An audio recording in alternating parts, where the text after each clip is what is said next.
கல்யாணத்துக்கு மணமேடையில பட்டு சேலை கட்டிட்டு வரணும் இல்லையா? அந்த பட்டு சேலை கட்ட தெரியாது. எப்படி பின்ன கட்டுவா? அவளுக்கு பட்டு சேலை கட்ட தெரியாது. மணமேடையில பட்டு கட்டிட்டு வரணும். எப்படி கட்டுவா? தெரியாதா? அதற்காக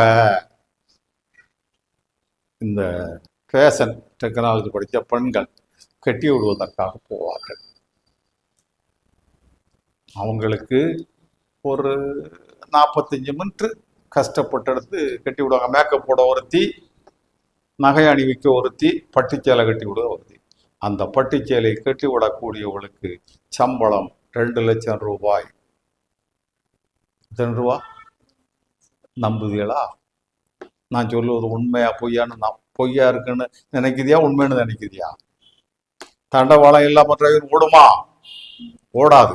தரையிலே மீன் வாழுமா? வாழாது. பூனைக்கேலி தாலி கட்டுமா? கட்டாது. என் வாயிலிருந்து பொய் வருமா? நான் சொல்வதெல்லாம் 2 லட்சம் ரூபாய். ஒரு சேலையை கட்டி விட, பட்டு சேலையை கட்டி விட 2 லட்சம் ரூபாய். ஒரு வாத்தியாரு இந்த 2 லட்சம் ரூபாய் வாங்கன்னா எவ்வளவு மாசம் வேலை பார்க்கணும்?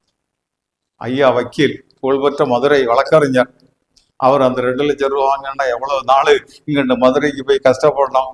இது ஒரு 3/4 மணி நேரத்துல ஒரு பட்டு சேலையை கட்டி விட்டால் 2 லட்சம் ரூபாய் சம்பளம். அது போக கார்ல வந்து கூட்டிட்டு போய் விடுவாங்க. யோசனை வருதா? ஃபேஷன் டெக்னாலஜி படிக்கலான்னு ஒரு ஞானதீபம்னு ஒரு காலேஜ் இருக்கு. ஃபேஷன் டெக்னாலஜி எல்லாம் படிப்பீங்க. முடிஞ்சா படிங்க. மார்த்தாண்டத்துல முடிந்தால் படிங்கள். சரி, இந்த புடவை எத்தனை விதத்துல கட்டி விடலாம்? கட்டலாம். பெண்கள் புடவையை எத்தனை விதத்துல கட்டலாம்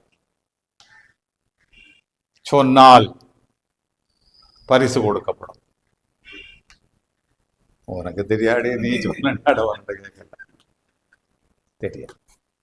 53 விதங்களிலே கட்டலாம், முறைகளிலே கட்டலாம். ஒரு புடவை, பெண்கள் அணிகின்ற புடவை 53 முறைகளிலே கட்டலாம், கட்டி விடலாம். எத்தனை முறை? 53 முறைகளிலே அந்த புடவையை கட்டி விடலாம். உண்மைதான்.